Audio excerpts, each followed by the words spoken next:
Hi, welcome. Enjoy the content, subscribe, and turn on notifications.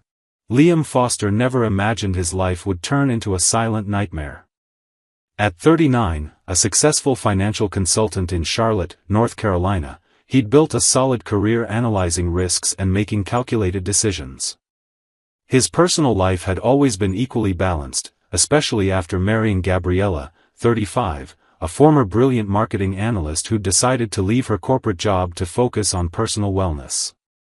With no children and financial stability, the couple seemed to be living the American dream in a quiet suburb, in a spacious house with a well-kept garden and 2 cars in the garage. 6 months ago, Gabriella had started going to Elite Fitness Club, a premium gym in downtown Charlotte, 5 times a week. Liam fully supported it. He'd even suggested she find an activity to motivate her, especially after she mentioned missing the fast-paced routine of the office. Gabriella's physical transformation was remarkable. She'd lost weight, gained defined muscle, and her self-confidence seemed to have skyrocketed. Liam felt proud whenever friends commented on how radiant she looked. He even joked that the gym was the best therapy she'd ever found. But over the past 2 months, small details began to bother Liam in an almost imperceptible way, like tiny cracks in a wall that you only notice once they've spread too far. Gabriella started laughing at inside jokes on her phone, comments she'd read and find hilarious, but whenever Liam asked what they were about, she gave vague answers. "Oh, it's just a friend from the gym being silly." He also noticed she was buying incredibly expensive workout clothes with absurd frequency, legging and top sets costing over $200 each, claiming she needed variety to stay motivated. Her closet looked like a luxury athletic boutique. What bothered Liam the most was the shift in their intimacy. Gabriella began turning down romantic dinners she used to love, citing extreme exhaustion from her workouts. When they were in bed together, she seemed distant and mechanical, as if she were just going through the motions. Liam tried not to overthink it. After all, she'd always been faithful, reliable, and transparent. But suspicion is like a seed planted deep in the mind, and once it starts to sprout, it's nearly impossible to pull out. The final straw came on a rainy Tuesday. Liam was cleaning Gabriella's car, clearing out old papers from the glove compartment and checking the cup holders. In the small trash bin next to the driver's seat, he found a torn gas receipt, still legible. The fill-up had been made at a station nearly 25 miles from the gym, in a residential neighborhood called Dilworth, where Gabriella had absolutely no reason to be.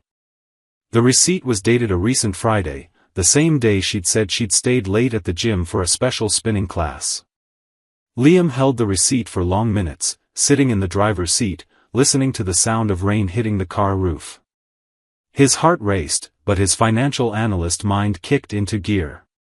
He didn't want to be the paranoid husband accusing his wife without proof. He didn't want to destroy their marital trust over a receipt that might have a perfectly reasonable explanation. But he also couldn't ignore the growing discomfort, the persistent feeling that something was deeply wrong. The next morning, Liam made a decision that would change everything. He discreetly researched and found Mitchell & Associates, a private investigation agency with an excellent reputation in Charlotte.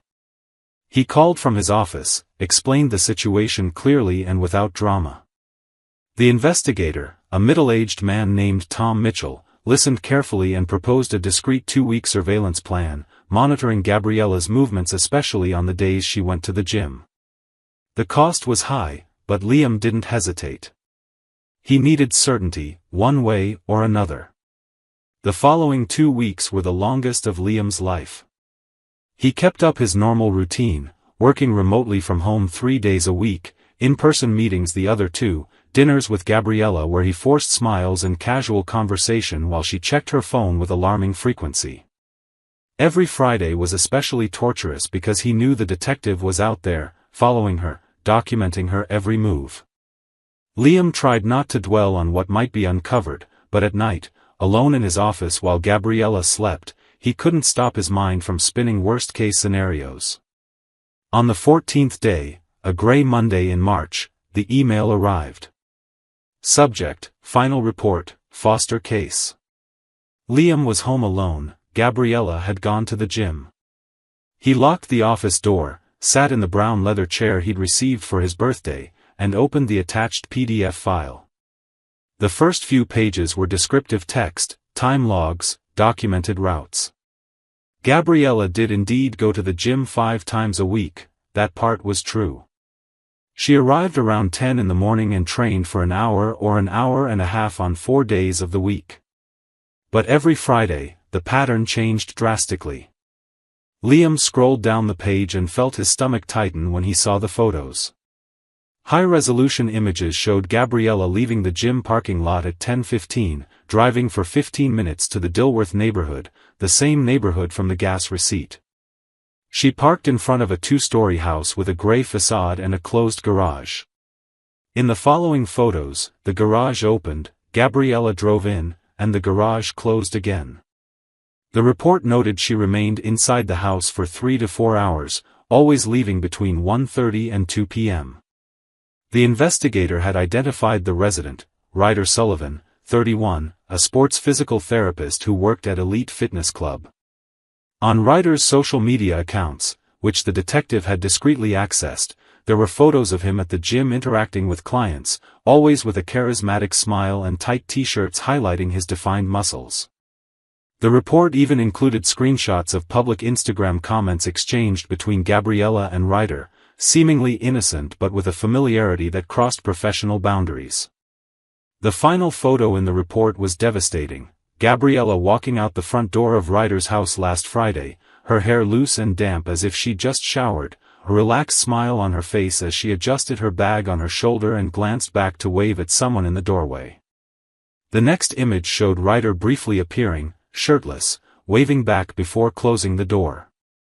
Liam closed the laptop with controlled force.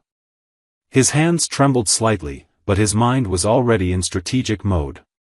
He wasn't the type of man to explode in irrational anger or make impulsive decisions. He was an analyst, a planner, a strategist. And right then, he decided he wouldn't confront Gabriella until he'd set the perfect trap. He wanted her to know she'd been caught, not merely discovered. He wanted her to feel the same humiliation and betrayal he was feeling. That week, Liam acted with astonishing normalcy.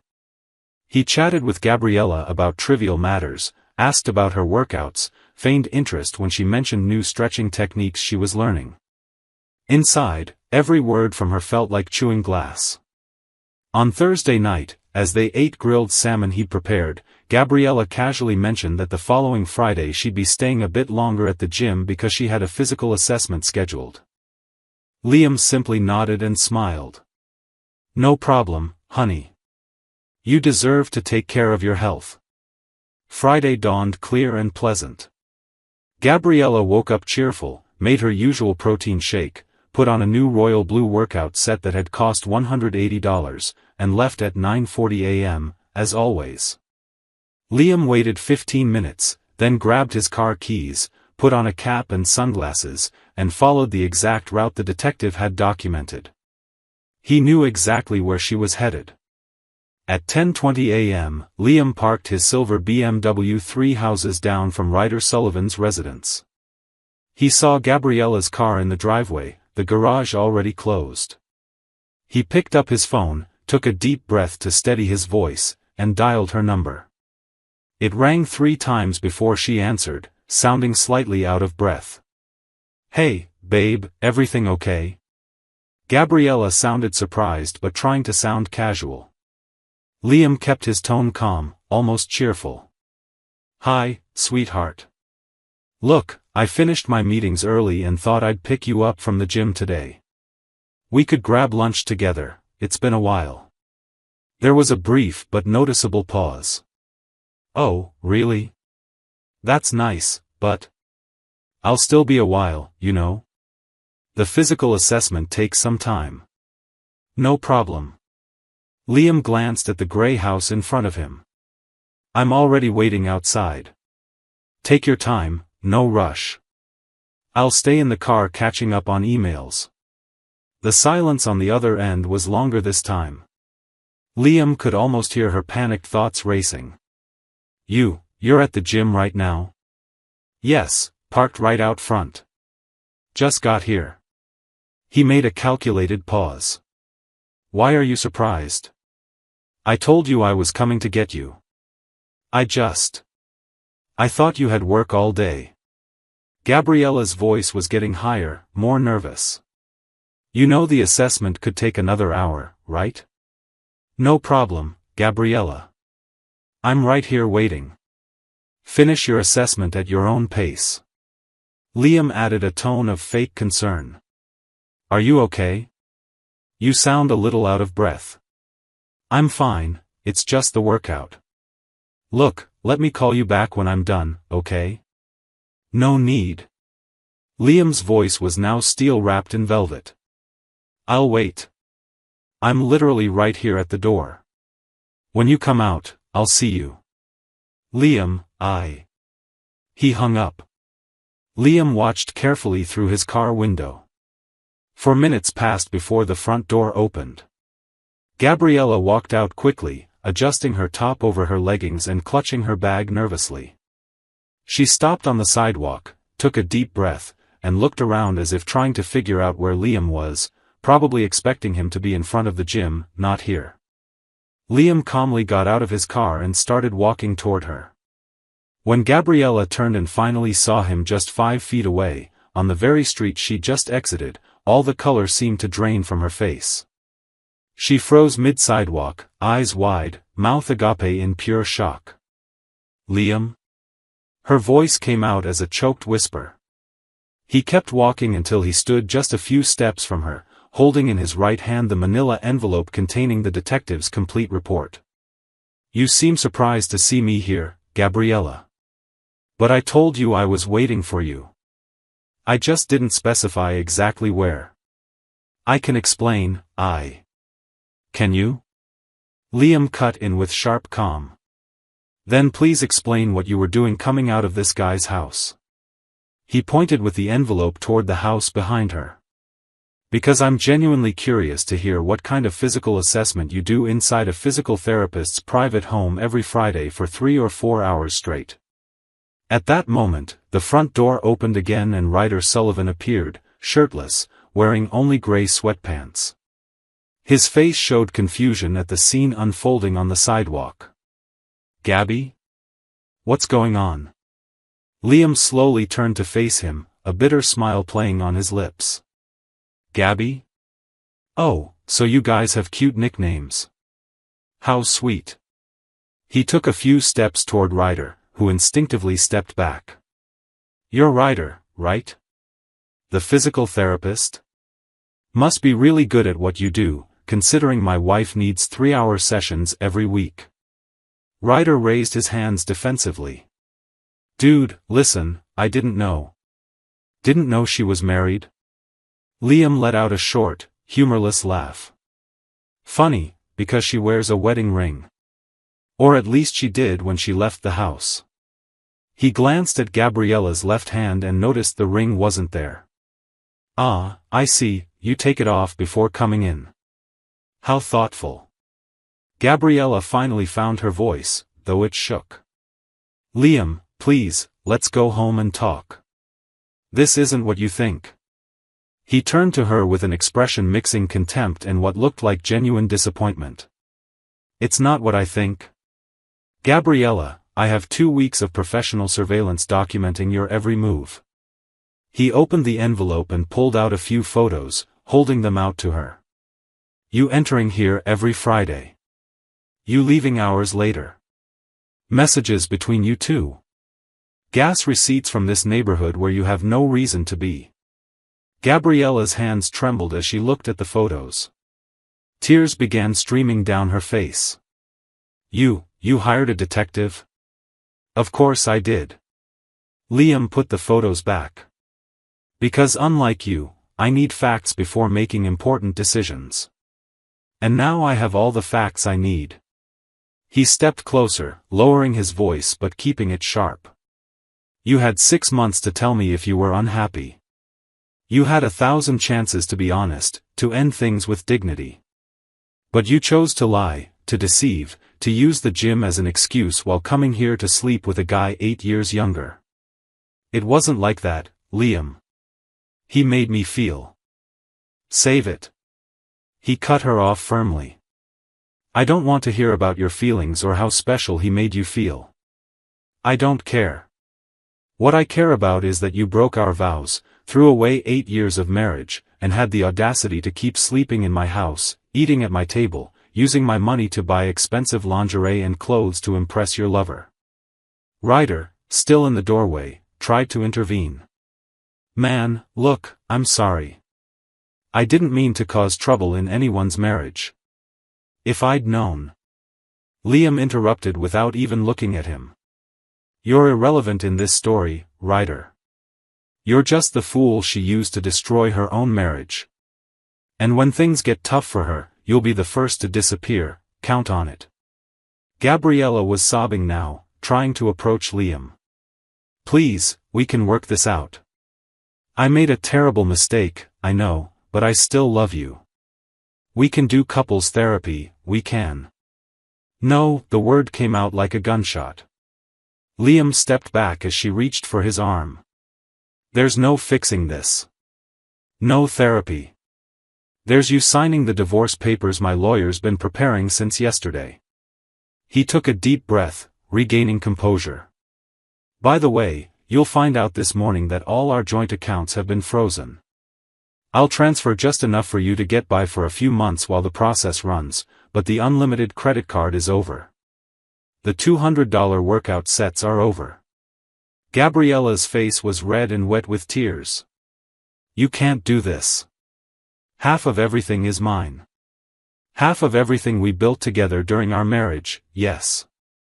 But when you have documented proof of adultery, the division changes a bit.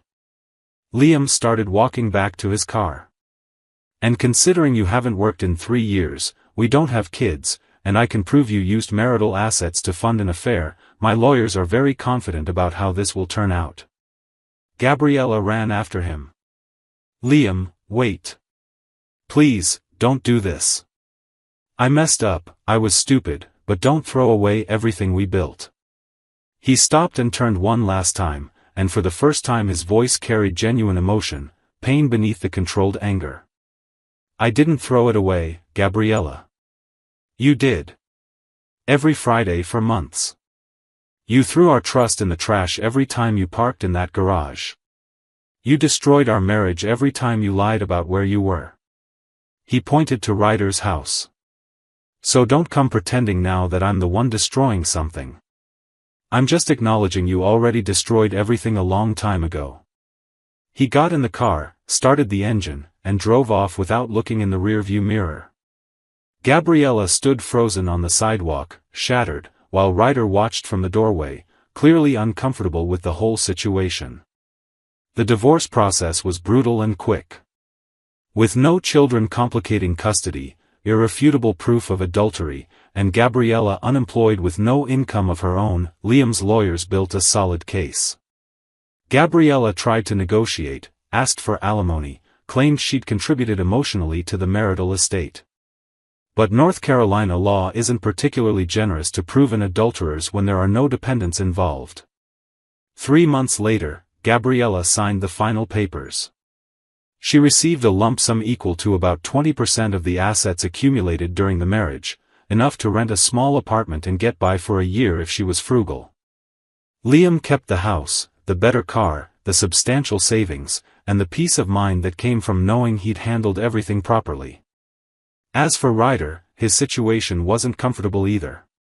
When the story inevitably spread through Elite Fitness Club, through gossip and a few clients who were friends of Liam, the physical therapist's reputation took a significant hit. Several clients requested to be transferred to other professionals, citing discomfort with his conduct. Gym management had a serious talk with him about professionalism and relationships with clients. When Gabriella tried leaning on him after the divorce, seeking comfort or maybe continuing the relationship, Ryder was blunt, he wanted nothing more to do with her. The affair had been fun when it was secret and consequence-free, but now that it had become a public scandal affecting his career and reputation, he had zero interest. Gabriella tried for weeks to reach him, messages that went unanswered, calls that went straight to voicemail. Eventually, she realized she'd lost her stable husband, her comfortable home, and her exciting lover, all at once. She was alone in a one-bedroom apartment in a far less upscale neighborhood than the suburbs she'd lived in before, urgently needing to find a job after 3 years out of the workforce. Liam, on the other hand, methodically focused on rebuilding his life. He sold the house he'd shared with Gabriella. He didn't want the memories tainted. He bought a modern loft downtown in Charlotte, decorated it with minimalist, masculine style, a completely new space with no ghosts from the past.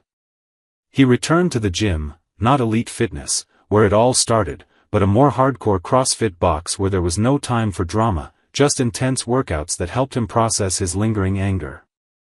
He went out a few times with women he met through friends or dating apps, nothing serious the first few months. He needed to rediscover himself as a single man, relearn how to trust. His private therapist, whom he started seeing weekly, helped him process the betrayal without letting it turn him bitter or incapable of loving again. 7 months after the divorce was finalized, Liam was at Whole Foods doing his Saturday morning grocery shopping when he saw her. Gabriella was in the natural products aisle, wearing simple clothes very different from the expensive brands she used to favor, pushing a small cart with only a few items, clearly choosing cheaper options. Her hair was in a simple ponytail, no makeup, looking tired. When their eyes met, Gabriella froze. For a brief second, it seemed like she might say something, maybe a greeting, maybe another apology. But Liam, who was with Rebecca, a 36-year-old architect he'd been getting to know for a few weeks, simply nodded politely, a courteous but cold acknowledgement, and continued down the opposite aisle. Rebecca noticed the tension. "Someone you know?" Liam dropped a bag of organic coffee into his cart. "Used to. Not anymore." As they walked away, he didn't look back. He didn't feel the need to. That chapter of his life was completely closed, and for the first time in nearly a year, he felt something close to genuine peace.